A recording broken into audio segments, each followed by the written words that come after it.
Estás escuchando Milenio 3 por Aluka Nanika. 3 y 7, Cadena SER. No os voy a negar, menos mal que Jerey Martínez no ha conectado en ese momento el micrófono, porque estaba cantando a voz en grito "Despierta", que sin duda ya también es un videoclip, esta canción de Enrique Bunbury, uno de los iconos, ¿no?, de la música española e internacional, que duda cabe, que tiene, verdad Carmen, también su mito moderno, porque hace esta misma semana se difundía la imagen, yo participo en el videoclip, y que si se censura, que si no está, que si hay una especie de contubernio interno. ¿Cuál es el significado? ¿Qué quiere decir? Mucha gente entusiasmada, otros diciendo Iker, no te signifiques. O sea, se ha montado un tsunami que imagino que es lo que Bunbury quería también, ¿no? Bueno, es que es un poco que la gente despierte, para bien o para mal, para censurar el vídeo, para criticarlo o para alabarlo. Pero el caso es que motive una reacción en las personas que lo ven. Dice Enrique Bunbury: hoy te sientes distinto porque eres distinto. Lo que fue siempre lo mismo y cambió permanece oculto en ti y ahora está tan claro. Es un día soleado y no hay confusión. ¡Despierta! Pues ha sido todo un experimento y un honor, sinceramente, participar en esto, y quizá podamos resolver algún misterio de los muchos que nos han llegado, ¿no? Cientos de miles de descargas, con una auténtica estrella del rock que de repente, bueno, también habrá un enigma ahí de fondo, ¿no? De repente despierta él también, ¿o qué ha pasado? ¿Qué ha ocurrido? Estamos en conexión con Los Ángeles. Enrique Bunbury, amigo, buenas noches. ¿Cómo estáis, Iker? Carmen, un placer estar en vuestro programa, de verdad. Un placer tenerte aquí. Claro. Gracias, Enrique. Oye, ¿despierta de qué, amigo? Bueno, despierta. Yo creo que vivimos momentos conflictivos, vivimos momentos en los que se puede pensar que existe cierta esperanza para la humanidad, que existe la posibilidad de que las cosas cambien, incluso que puedan cambiar para mejor. La canción, en definitiva, es un grito individual a cada uno de nosotros, pensando que cada uno podemos hacer cosas para participar de ese cambio. Durante mucho tiempo hemos pensado que son los políticos los que nos pueden hacer cambiar nuestra realidad cotidiana, y bueno, un poco la canción de lo que habla es que nosotros tenemos un cierto grado de responsabilidad para cambiar desde dentro hacia afuera. Es curioso, Enrique, porque el vídeo ha causado un impacto brutal. Pertenece a un disco que presentarás en breve, ¿no? Palo Santo. Yo no soy un experto musical, pero evidentemente, como tantas otras personas que ahora nos están escuchando, hemos crecido no, somos prácticamente de la misma quinta, ¿no? Pero hemos sido jóvenes con tus canciones. Tú hiciste una cosa que es muy complicada, que es de auténtica estrella, contando con todo, digamos, la alabanza y la gracia, ¿no?, del sistema, nunca mejor dicho, para bien, ¿no? Pero de repente inicias un camino en solitario, que eso ya es complicado, eso ya es un poco alma errante, ¿no? Pero de pronto también, en una especie de salto mortal, te conviertes en una persona que nos muestras, junto con Alexis Morante en este vídeo, a niños encadenados a la televisión. Son imágenes muy gráficas, muy potentes, yo creo, te lo dije, que van al inconsciente colectivo, y por eso la reacción de mucha gente, sea seguidora de Enrique Bunbury o no, de repente ve imágenes muy fuertes que no se suelen ver. Das un garrotazo, ¿no?, a los dirigentes del mundo de alguna manera, y yo creo que ahí dan igual colores o procedencias, los que piensan por nosotros, que dirigen el mundo, y luego además encima, aunque yo invito a que vean el clip, aparecen, ¿no?, también los ovnis. Hay imágenes un poco maravillosas, preciosas. ¿Qué te ha pasado a ti interiormente, ¿no?, para convertirte un poco en heraldo, porque lo eres, no sé si consciente o no, de repente de este despertar? ¿Qué te ha ocurrido a ti? Bueno, pues digamos que desde que saqué mi último disco de canciones propias, que fue en el 2010, que fue el disco Las Consecuencias, que era un disco muy introspectivo, muy personal, y que, bueno, pues que hablaba de mis propios demonios, de alguna forma quería dar un giro y quería hacer un disco más social. Y durante estos 3 años en los que estuve componiendo, pues me encontré con que cada vez que yo estaba viendo las noticias en internet o en la televisión, pues veías que simultáneamente en diferentes lugares del mundo, en Brasil o en México, en Colombia, en Estados Unidos, en Inglaterra, en Grecia, en Portugal, en España, salía la gente a la calle mostrando un hartazgo y mostrando unas ganas de cambiar y un discurso, una forma de hablar que de alguna forma mostraba o intuía un camino diferente, distinto a lo que nos habían estado diciendo los políticos y los medios de comunicación tantos años antes, ¿no? De alguna forma, pues eso se transformó por un lado en un grito de esperanza, luego se transformó lo veías en los bares cuando hablabas con la gente, pues en un cierto escepticismo y sarcasmo, ¿no? La gente pues decía, estos jóvenes que salen a la calle, los proflautas, los tal, no sé qué. Pues eso se transformó en que había gente que ya empezaba a pensar que el diálogo, el debate, las manifestaciones pacíficas no eran suficientes y que todo esto iba a acabar de forma sangrienta y que ninguna revolución verdaderamente importante había sido anteriormente exitosa sin que hubiera sangre, y luego se transformó en que hubo gente y personas que pues empezamos a pensar que hay que cambiar las cosas desde el núcleo pequeño, familiar, individual, de amigos, lo que puedes hacer tú. Y, por supuesto, además, con el 2012, pues nos encontramos con gente que pensaba que toda revolución verdadera tiene que tener un contenido espiritual, ¿no? Que el cambio en la humanidad solo tenía sentido si verdaderamente hacíamos una reconexión con lo que verdaderamente somos. Bueno, todo este discurso es un poco el discurso que lleva el disco. Puedes hacer canciones que hablen exclusivamente de ti, de las cosas que te interesan, pues si eres un músico de rock y te gusta emborracharte por la noche y las chicas y todo esto, o puedes intentar explicar otro tipo de cosas, ¿no? Yo creo que cualquier medio artístico es totalmente válido para comunicar cosas, que la música no solo es expresión, sino que es comunicación, y que la música con contenido ahora mismo es doblemente válida, ¿no? Enrique, ha habido aquí en España un impacto tremendo por muchas cosas, ¿no? Y esperemos que la gente lo siga, pero si ves la ola de afecto que yo he recibido de la gente, que yo no sabía, ¿no? Que teníamos, decían, Enrique Bunbury e Iker en un videoclip, ¿esto qué es? ¿Qué mezcla? Y yo te pregunto a ti para sacarme de mi propio misterio, ¿no? Bueno, aparecen los gobernantes del mundo con extrañas... Es una mezcla fantástica. ¿Estás seguro? Estamos muy bien juntos. Porque muchas personas nos preguntan que aparecen dirigentes del mundo, por ejemplo, con un extraño aspecto, tipo reptiliano. Aparecen los ovnis, pero voy más allá. Si se puede contar el misterio, que no lo sé, ¿por qué contaste conmigo? Bueno, cuando yo hablaba con Alexis de el contenido de lo que queríamos contar en esta canción, en este vídeo, pensamos que tenía que salir alguien, digamos, añadiendo un texto extra al texto que va diciendo la canción, que es, bueno, en principio era un texto más largo, al final lo concretamos, bueno, tú sabes porque tú participaste un poco en la concreción del texto que lees ahí a mitad, pero sí que sabíamos que tenía que ser un comunicador, queríamos que fuera un comunicador español y pensábamos que a día de hoy los medios de comunicación en general, la gente que sale en los telediarios, la gente que pertenece a los medios de comunicación masivos, carecen también de credibilidad. Y personalmente yo pensé que nadie mejor que tú para precisamente contar algo tan real, alguien que está hablando de lo paranormal, que paradójicamente sea el que nos cuente la verdad.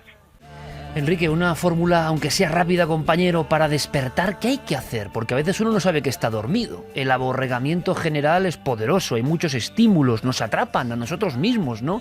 ¿Qué hay que hacer para rebelarse? Has dicho una cosa que a mí la pongo ahora mismo de cabecera de este programa, ¿no? Toda revolución tiene que tener un componente espiritual y la reconexión con lo que de verdad importa, ¿no? Estamos en ese proceso, incluso en las biografías, yo creo, personales, tanto en la tuya como en la mía, influyen, ¿no? Cosas como la vida y un montón de historias que te reiluminan, ¿no? ¿Cómo se puede despertar? ¿Habría una guía, algún consejo para alguien que nos escucha ahora mismo? Bueno, yo creo que la peor fórmula para despertar, desde luego, es a través del sarcasmo y la ironía, ¿no? Creo que a los españoles nos gusta mucho utilizarla para digamos, como para... Es una especie de protección, escudo de protección contra la incomprensión de la situación en la que vivimos. Y la utilizamos demasiado. Yo creo que deberíamos de desprendernos de ella y deberíamos de atender más a los símbolos, a las señales que la vida cotidiana nos va ofreciendo. Yo creo que un poco de fe y de esperanza en nosotros mismos como raza, como humanidad, creo que sería bueno. De todas formas, yo no soy quien para dar muchos consejos. Quiero decir, soy una persona defectuosa totalmente y que se hace preguntas y que no tiene respuestas.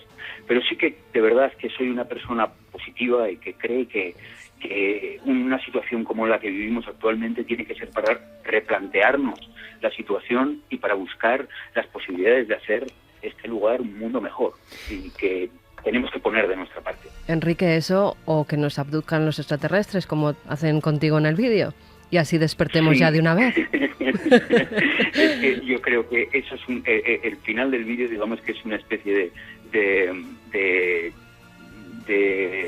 metáfora, digamos, que ya que no sabemos muy bien qué hacer, quizás nuestra última esperanza es que vengan los extraterrestres y nos saquen de esta. Pero yo creo que tenemos soluciones antes de eso. Hoy hablábamos, Enrique Bunbury, amigo, de que los extraterrestres quizás seamos nosotros mismos, ¿no? Se hablaba en la primera parte del programa con científicos de esos hallazgos impresionantes, al parecer, ahí están, sobre que la vida vino de fuera, a través de cometas. En fin, tenemos una posibilidad de despertar. Es cierto, uno ve los catálogos musicales, uno ve lo que es el éxito, uno ve lo que es lo establecido, y hay muy poca gente que lanza este mensaje. Yo creo que ya no es casual, y haber participado en ese mensaje, para mí, amigo, es un auténtico honor, y yo creo que ese mensaje tiene que llegar muy fuerte, y que a veces la música, que va a un interior mucho más profundo que la letra escrita, incluso que la palabra, la música que va a la emoción, al alma, puede hacer la convulsión, puede hacer el milagro, entre comillas. Enrique, gracias por lo que estás haciendo, gracias por contar con nosotros, y gracias por ese mensaje profundo, ¿no? En un mundo a veces no superfluo, sino que nos han obligado con un velo a pensar que es superfluo. Se puede despertar. Amigo, gracias. Muchas gracias a ti, Iker, y a ti, Carmen. De verdad, un gusto estar con vosotros. Un abrazo muy fuerte, Enrique. y mucha suerte. Despertemos. Cómo me recuerda el verano el Despierta, ¿eh? Cuando Sí. la oímos por primera vez, ¿verdad? Sí, de verdad que para mí ha Frente sido un al hallazgo, mar, con Enrique, con su familia. Para mí Bunbury de verdad ha sido, o sea, porque uno tiene la imagen del gran artista, sí, bohemio, a contracorriente, como ha sido él. Imagínate lo que ha sido para él irse de un grupo de tanto éxito en solitario y cantar otras cosas porque le gustaban totalmente diferentes. Es muy difícil, ir a contracorriente. Pero hablando largo y tendido con él, en casa de espiritualidad, reconexión, señales, inconsciente colectivo, tú dices, y tienes que estar tú, y que aquí digo, hombre, por supuesto. Pero fíjate también la reacción. Me ha sorprendido, ¿no? Tanto cariño por parte de la gente. Y también me ha sorprendido porque hay que aprender. Decía Enrique Bunbury, yo solo soy un tipo muy defectuoso que se hace preguntas. Hombre, es que eso ya, hacerse preguntas, cuestionarse las cosas, ya es estar en un umbral que no es lo cotidiano. Me ha sorprendido también muchas personas que me decían, hombre, Iker, esto, la política. De verdad, si me conocéis hace tiempo, seguramente no conozcáis ninguna de mis opciones políticas, sobre todo porque aborrezco la política. Y como decía Arturo Pérez Reverte, yo no tengo ideología porque tengo biblioteca. Porque toda mi vida me he construido mi biblioteca. Y hacer una biblioteca significa hasta estar en contra de tus propios principios. Tener libros de una esquina y de la otra. No se tiene biblioteca para tener lo mismo. Y una verdad definida. A mí las verdades definidas me dan mucho miedo. Y estar de un lado del otro, que significa criticar lo del otro por sistema, también me da mucho miedo. Y equidisto por igual de lo que considera uno que es la política actual, de cualquier signo. El hombre libre, muchas veces, y así me creo, es mi único patrimonio, el hombre libre es capaz de contradecirse. Para algunos puede ser cambiar de chaqueta, pensar una cosa un día, otra. No. Es precisamente analizar, autocriticarse, tener argumentos, leer lo que el otro dice. Yo llevo haciendo eso toda mi vida. Así que bueno, si alguno piensa que me significo políticamente, desde luego yo creo que no. Para mí eso sí que es un enigma, ¿no? La política y los que nos gobiernan. Pero en fin, así estamos y es el mundo. Quizás es que tenemos que despertar, ¿verdad? Hacemos este programa, por lo tanto no creemos en las verdades oficiales y menos en quien tiene la verdad absoluta. De verdad, es que me pone malo. Alguien que crea que su partido, consigna, color, equipo es lo único que vale en el mundo, a mí me pone malo. ¿Qué queréis que os diga? Estoy constantemente dándole la vuelta a las cosas y así es como he aprendido. A no creer ni en lo que yo creo, a revisitarlo constantemente, a leer lo que dice el otro, a intentar comprender por qué lo dice. Quizás es una forma de evolucionar o de involucionar, quién sabe. Pero me ha gustado la aventura, claro que sí. ¿Y sabéis quién está muy de acuerdo con esta aventura, estoy seguro? Decidme un personaje. Enrique de Vicente. Es que yo creo, ¿no, Javi? Es el arquetipo del despertar en España, desde luego. ¿Por qué? Pues porque yo creo que es el abanderado para esa lucha por no matar, por no dejar morir el pensamiento mágico y por luchar por las cosas que de verdad merecen la pena, que son las que nos rodean y, como decía un maestro como Saint-Exupéry, que es invisible a los ojos. Yo es que pienso que, por ejemplo, cuando igual le damos demasiada importancia, bueno, nos hace ilusión, cuando Fermín dice, oye, es lo más escuchado de España ahora mismo, lo más comentado. No es por el programa en sí, se llevamos ya mucho tiempo, es porque consideramos que es bonito y hermoso que el mensaje tenga una acogida, porque si no, ¿para qué habla un artista o lo que sea? ¿Para quién? ¿Para él mismo? No. Su mensaje tiene que difundirse. Y cuando el programa de radio es seguido, el programa de televisión, sentimos que compartimos con vosotros esa información, ¿no? Y que puede ser buena, puede ser mejor. Lo sentimos todos los días en la calle. O sea, que a mí Trending Topic está muy bien de cara a los medios, de cara a la gente, pero es que el cariño que hemos sentido durante este año es mortal. En la calle, toda la gente que nos dice, oye, seguid haciendo lo que hacéis, simplemente ese mensaje. Pero escucha una cosa, Karen, que es importante. No hace falta ser Trending Topic. No, pero lo que para mí significa eso internamente es que, tal y como está el patio, y lo sabemos, tal y como está de cosas buenas y malas redes sociales, tal y como están los temas, voy a decir, desequilibrantes, tal y como está... Exacto. De lo que tratamos en el programa, no del programa. No por nosotros. A ver si me entendéis. Sí. Si a mí me da igual que otro programa que tratase este tema fuese Trending Topic, me encantaría. Si lo que quiero es que se hable de esto, no porque sea Milenio 3 y digamos qué buenos somos, oye chicos, número 1. Si eso al final, con el tiempo, de verdad que da igual. Lo importante es que la gente joven, la gente de cualquier edad, no solo hable de ciertas cosas, sino también de esto. Quiere decir que la misión está abriendo abanico, ¿no? Y que, como ya sabíamos, vosotros sois muy sabios, ¿no? Y eso es importante, y que no sois pocos. Que no sois pocos. Eso es muy importante también, porque se tiene la idea de minorías, ¿no? Estos temas para minorías. Bueno, pues para minorías para nada. Eso es lo primero. Y segundo, más gente con ganas de información, de despertar, de no estar con lo de siempre. Pero si somos los primeros que hacemos de todo y no renunciamos a nada, querer el misterio, estos temas no es ser una anacoreta que se va a la cueva y no quiere saber nada del mundo al ruido. No, para nada. Pero por favor, estamos viendo tal masificación, tal aborregamiento en algunos contenidos, en lo que se expresa la gente joven, yo creo, ¿no? De cómo evolucionar, de cómo triunfar, esa palabra asquerosa a veces, ¿no? De triunfar, ¿a cambio de qué? ¿Por qué hay que triunfar? Habrá que ser feliz, no triunfar, habrá que ser feliz y coherente. Bueno, pues que se hable de ciertas cosas, jolín, pues ya no le interesa, ¿no? Que se hable de esas cosas, no el programa en sí. Pero decíamos que Enrique de Vicente, al que yo llamo siempre maestro, porque para mí lo es una persona avanzada, porque hablar de esto ahora está muy bien. Hablar del año 68, casi en los mismos términos, hombre, pues tiene su valor, ¿no? Hablar de despertar, ¿no? A veces con riesgo, de acuerdo. A veces con cosas políticamente incorrectas, maravilloso, porque no hay peor dictadura que lo políticamente correcto o lo manejado. Las etiquetas con las que nos dividen a todos, rojos y azules, de aquí y de allá. Eso es lo peligroso, eso es encasillar. Hay gente que va por libre. Enrique es uno de ellos. Lleva con nosotros muchos años. Yo le conocí hace 20 años. Director de Año Cero, cuya publicación también lleva más de 20 años. Pero seguro que no lo conocéis del todo. Personaje inevitable y mágico. Diego Marañón, en su sección maravillosa Uno de los Nuestros, lo invita al club. Vamos a ver si pasa la criba. Buenas madrugadas. Identifíquese, por favor. Enrique de Vicente Martín.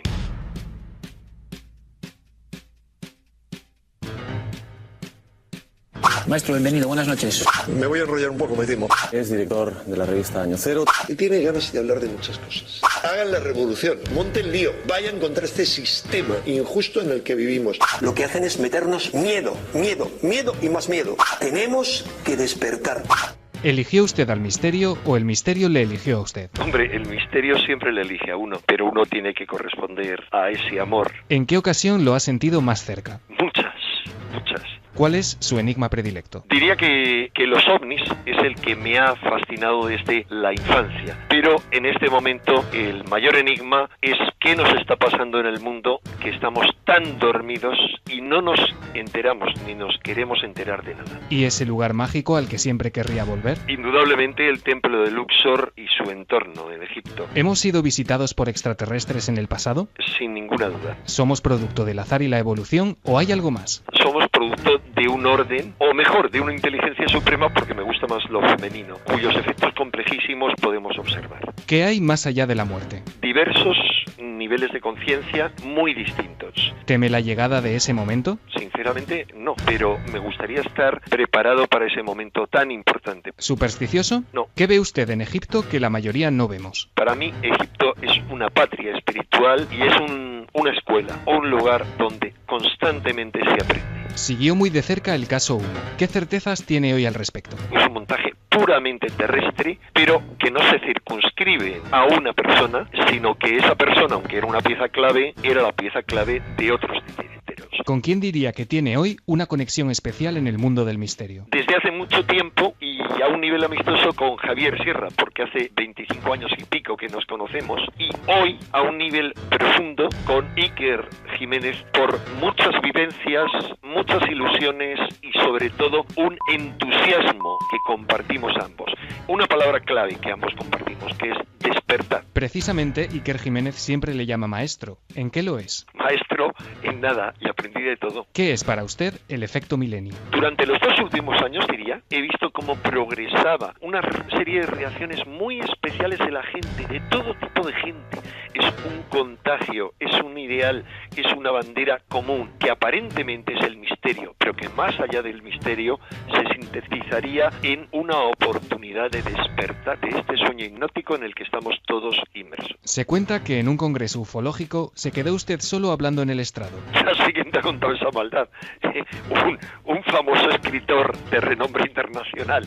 Bueno, eso quiere ejemplificar que yo me enrollo mucho. Cuando se me deja, me enrollo extensamente. Y sí, se refería a una ocasión en que en Extremadura tenían que irse a comer los ponentes y me dijeron, nos vamos a comer mientras tú sigues aquí con la conferencia y el coloquio. ¿Es cierto que su camino se cruzó durante un tiempo con el de Pedro Almodóvar? Compartimos una misma empresa en la que yo comencé a trabajar y él trabajaba en esa misma empresa por diversas razones, sobre todo por mi actividad sindicalista en aquel entonces. Sí, le conocía a él como otra mucha gente. ¿Cuál ha sido el fregado más grande en el que se ha metido? En editar la revista, en hacer la revista Año Cero. Si piensa en su infancia, la imagen que aparece en su memoria es... encontrarme en un periódico con que los platillos volantes existían. ¿A quién le encantaría haber conocido? Sin duda a Jesús el Cristo. ¿A qué tiene miedo? Al miedo. Un libro y una película. Fragmentos de una enseñanza desconocida de Uspensky, del filósofo y periodista Uspensky, sobre la enseñanza de Gurdjieff. Quizá por asociación,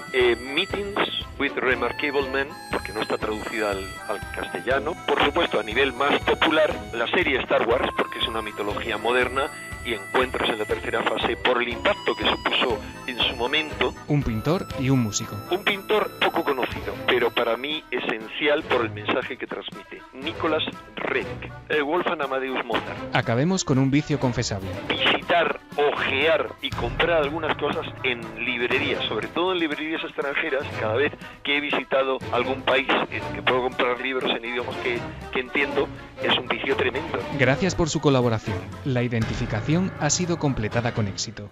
Desde este momento puede considerarse de forma oficial y por méritos propios uno de los nuestros. Don Enrique de Vicente, el maestro, que es un representante genuino, en mi opinión sincera, de esas personas que en los años 60 se engancharon al mundo del misterio. Uno nunca sabe en qué momento le va a pasar, ni cómo es la iluminación, ¿no?, del mundo del misterio. ¿Por qué a un niño que ve un recorte en un periódico le pega tan fuerte? ¿Qué hay de fondo en estas cosas, no? ¿Por qué ocurren unas personas y otras no? ¿Por qué miles de personas habrían visto esa misma mañana de Enrique de Vicente Niño, ese periódico, y no les pasó nada? Y siguieron con su vida absolutamente normal, noble, ordinaria y lógica. Pero ¿por qué a un niño le dio ese arrebato, ese momento que cambia su vida, que le hace pensar de una forma completamente a contracorriente? ¿Qué misterio hay ahí, no? Nuestro homenaje, porque lleva metido en todos los fregados editoriales y de difusión de estos temas durante los últimos prácticamente 45 años. Se dice pronto, ¿eh? ¿Qué dice nuestro público? Vamos con los mensajes. Sonia dice: Enrique de Vicente Martín siempre ha sido un visionario y un valiente a la hora de hablar de temas peliagudos y en tiempos no convenientes. Podemos contar más de una anécdota, ¿verdad? También nosotros, vivida. Muchas.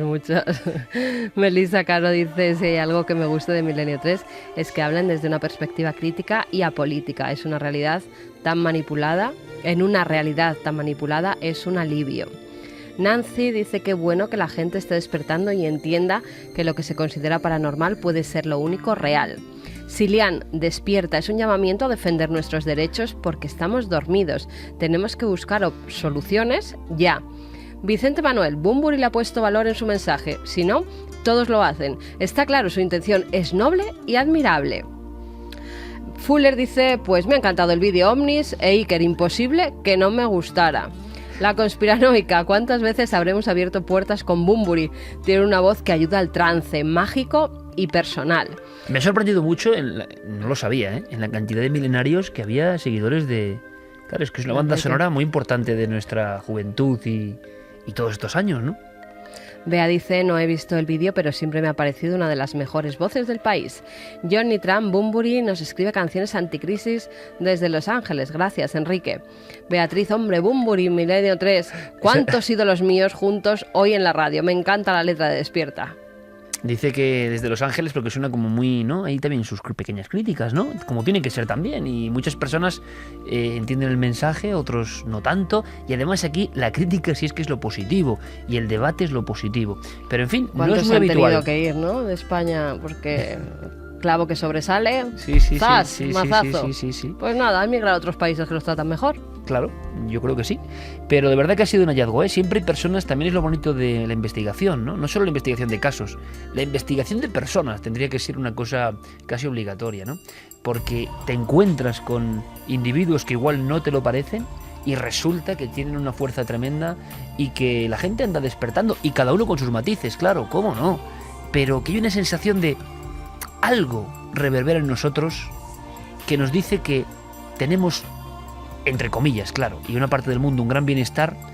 La fuerza de los medios, es una responsabilidad estar en los medios, porque se puede estar en los medios de comunicación al servicio de qué, difundiendo qué, metiendo en las mentes qué, y con mucho éxito, claro. Pero ¿de qué eres tú partícipe? Hombre, para muchos evidentemente Iker será partícipe de la fantasía en el mal sentido, de la paranoia, del oscurantismo, algo a erradicar, también tiene que verse así. Pero cada uno sabe en qué espacio juega y para qué emplea los medios. Por eso cualquier reacción vuestra para nosotros es maravillosa, ¿no? La sensación de que esto también fluye, estos temas fluyen. Y estos temas tienen componentes que van a lo misterioso, lo secreto, lo oculto, a los días de pánico también, ¿cómo no? Es como un poliedro con muchas caras. Hemos hablado de ciencia en el fondo en la primera parte y era apasionante. Hemos hablado de música, fijaos qué contraste, ¿no? En esta segunda parte. Hemos hablado con un maestro que en el fondo no ha hablado de grandes casos, sino de cómo es él. Bueno, pues ahora toca irnos a un instante concreto, otra parte de este mosaico amplio del misterio, donde pasaron cosas. Javi, has elegido una historia más antigua.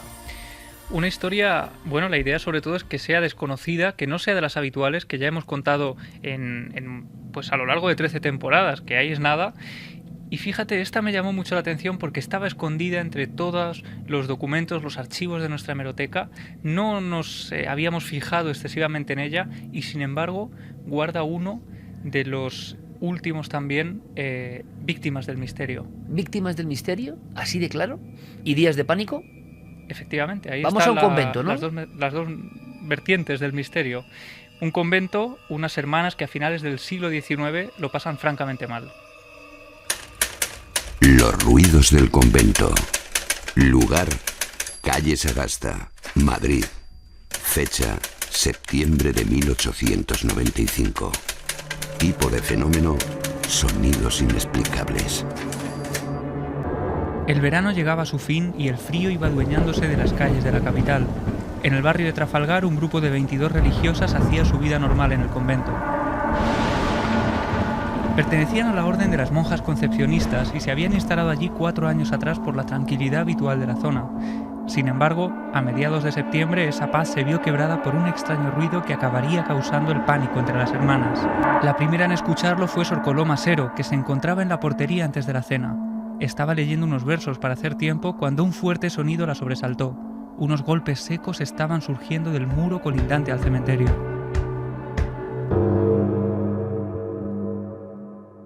Inmediatamente la religiosa cruzó el portón de madera que comunicaba con el recinto sagrado para intentar averiguar las causas de aquel estruendo que hacía vibrar los muros.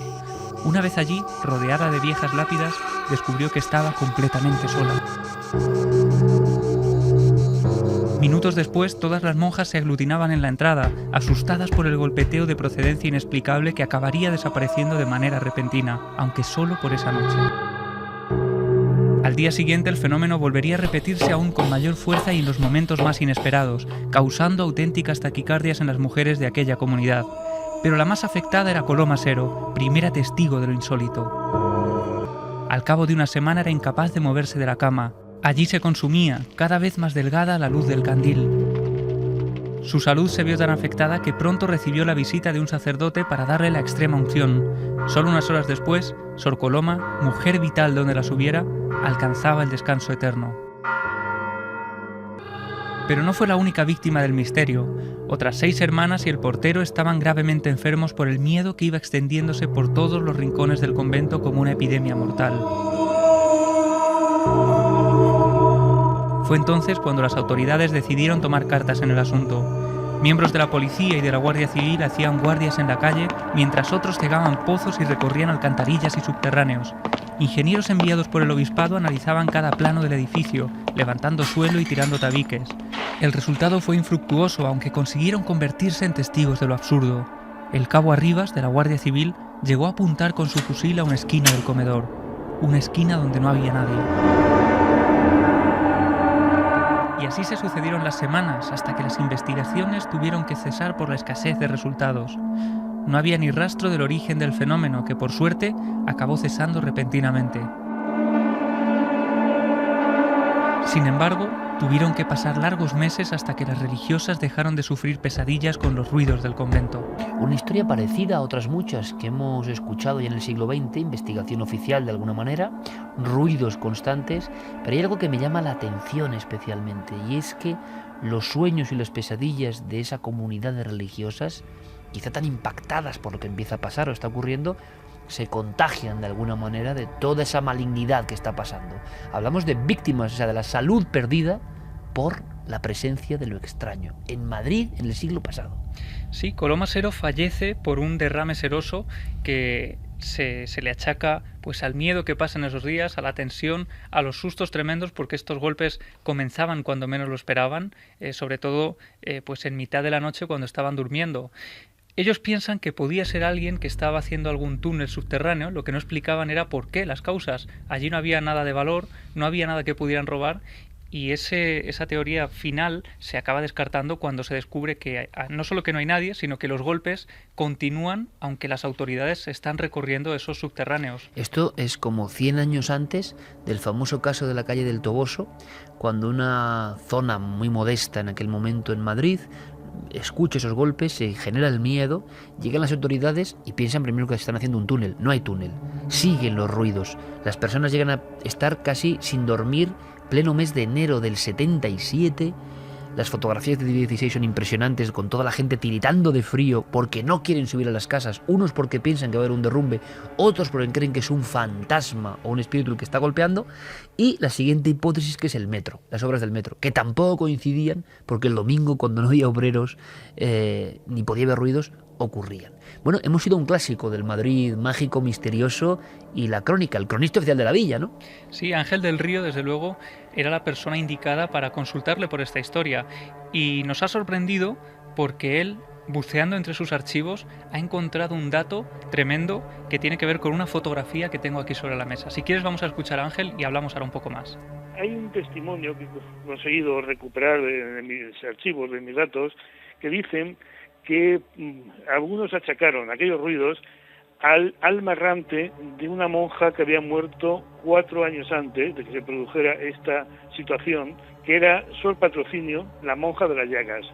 Como era una monja en ese aspecto un poco conflictiva y además la Iglesia no reconoció nunca aquello como un milagro, pasó a ser conocida popularmente no solamente como la monja de las llagas, sino como la monja errante.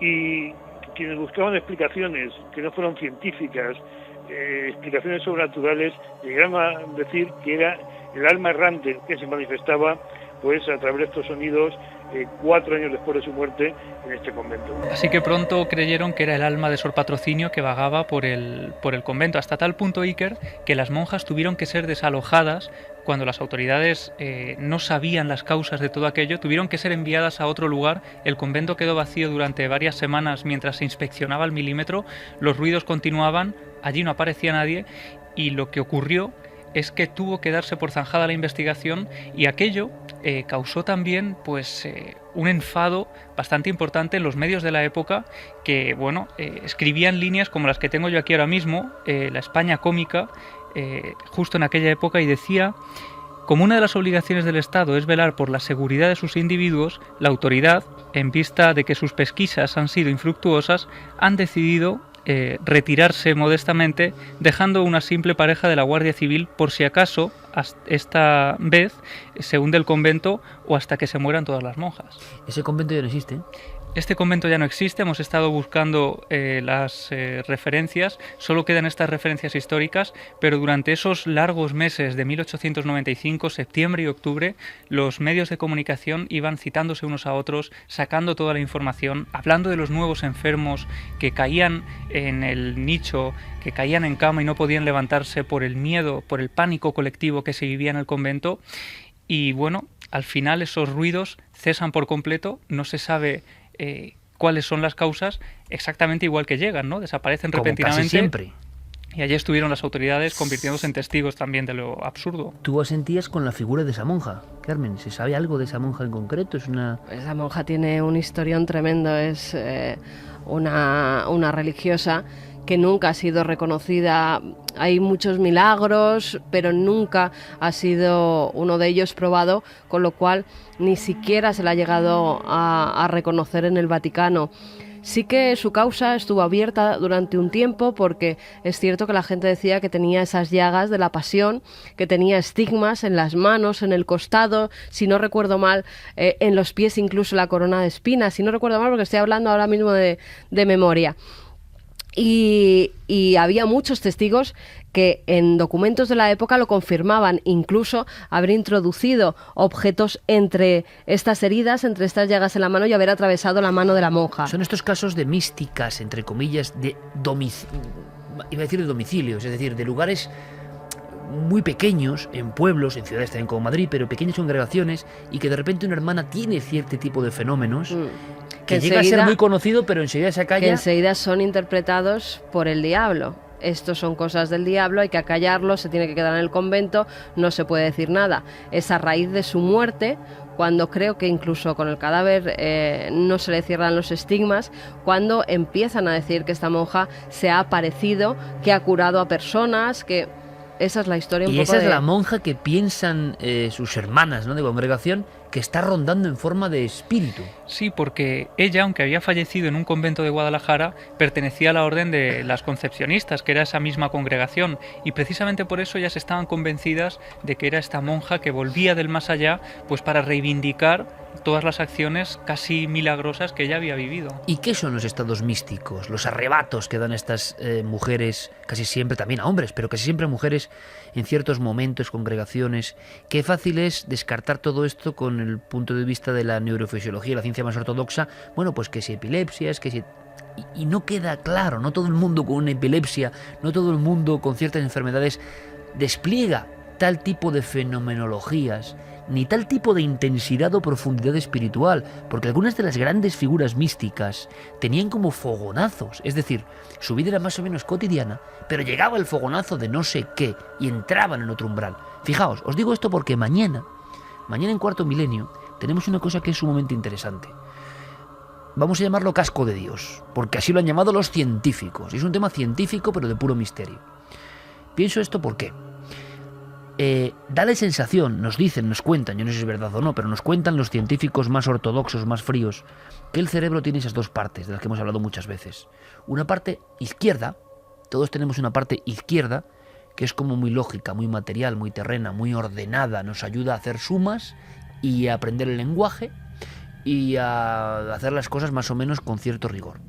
Sin embargo, el lado derecho es un campo parece más inexplorado, más interconectado, y donde está lo fantástico, la imaginación, las dotes artísticas, la emoción de la música, por ejemplo, la pintura, las sensaciones también que puede tener que ver con el misterio.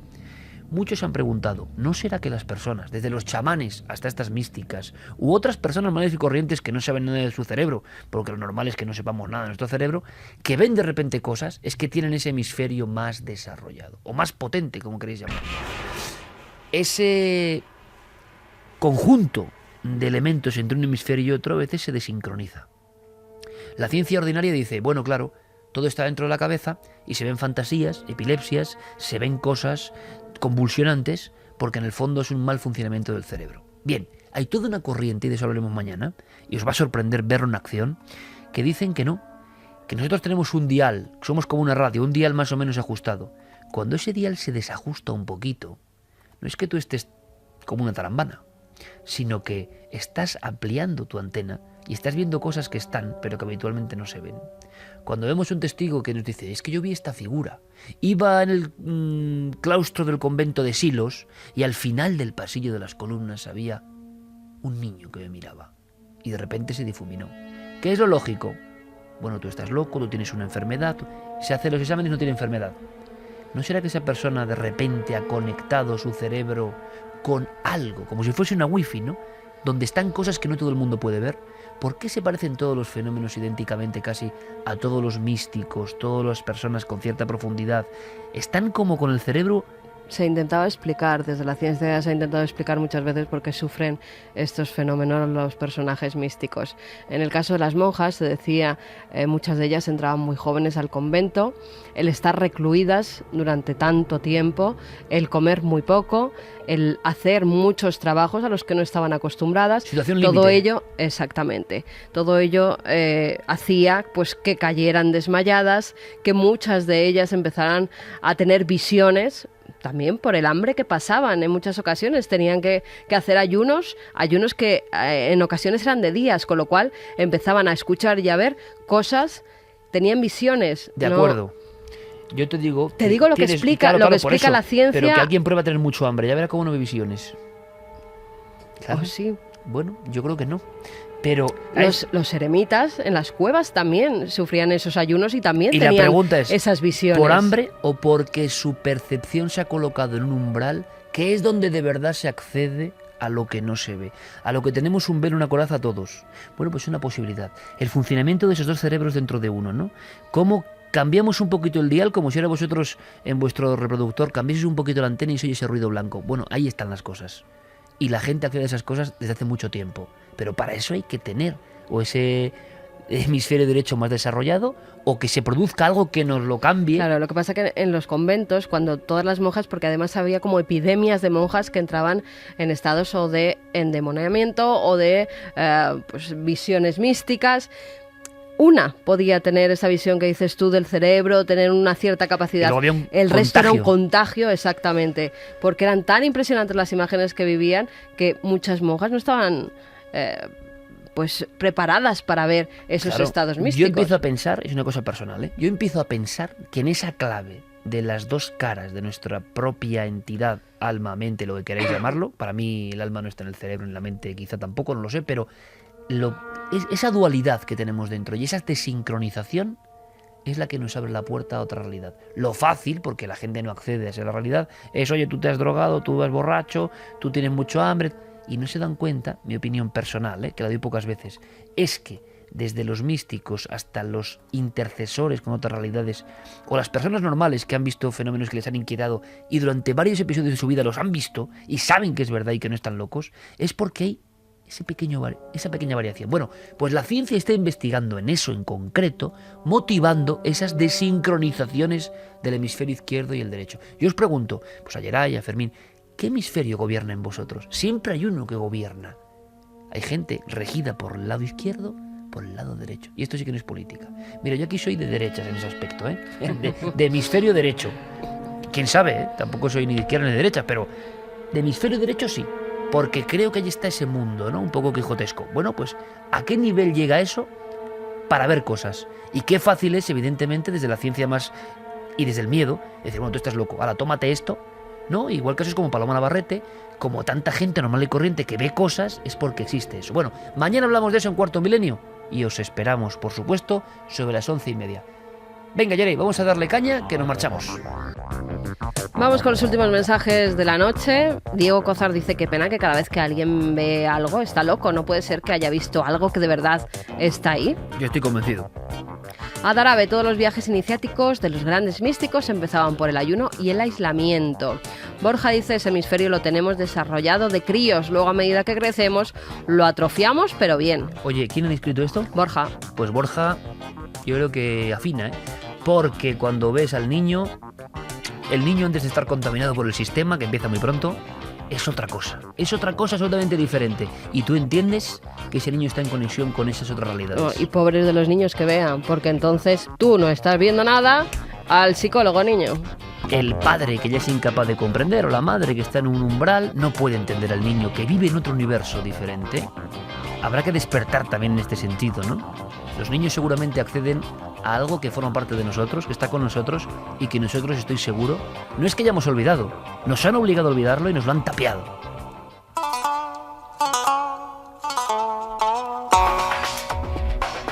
Nada, Maina dice, me está gustando el tema del convento y el sonido me encanta. Estefanía, no me gustaría estar en el lugar de esas monjas, qué miedo. Marinieves Santos, convento, ruidos, cementerio, muertes, todo en una misma historia y ahora dormir. Darkbox, que también está como nosotros, parece que le hemos contagiado el virus. Pero porque este está hecho polvo. Debe ser un clásico, ¿no? Ya de los mensajes. Sí, es un clásico y por eso le decimos que se mejore, que yo también decía hoy, se tenía que haber quedado en la camita Carmen. Pues sí, pero mira, aquí estoy dando el callo. Por supuesto. Así que mejórate también. Yeray, que si es necesario ese sonidito de fondo mientras están las historias de miedo. Pues sí, es que necesario. Se está acordando de ti. Es necesario. Antonio Jesús dice, vuestras historias y recreaciones junto con los efectos que le agregáis ponen los vellos de punta. Bueno, está muy metido Fermín Agustí en ese tema, ¿eh? Le llaman manitas de plata ahora. O más bien hermanos, déjalo ahí. Antonio Rubio dice, ya estamos, siempre con los conventos me han dado un yuyu, pero bien yuyu. Magnolia, pues habría que descubrir, no tanto yuyu, habría que descubrir los grandes conventos españoles, lugares donde es muy fácil que el hemisferio derecho conecte con algo, pero no con algo como tenebroso, con algo luminoso también, con algo espiritual, con algo muy potente.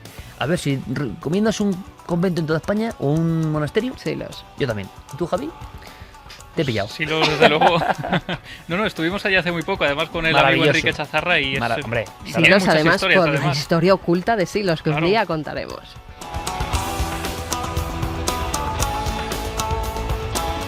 Magnolia desde Córdoba nos dice, estoy muy acostumbrada a ver a las personas con camisetas, bolsos y toda clase de indumentaria con las banderas de Japón, de Estados Unidos, de Inglaterra. Y un día a mí se me ocurrió comprarme una pulsera con la bandera de mi país porque mi país me gusta.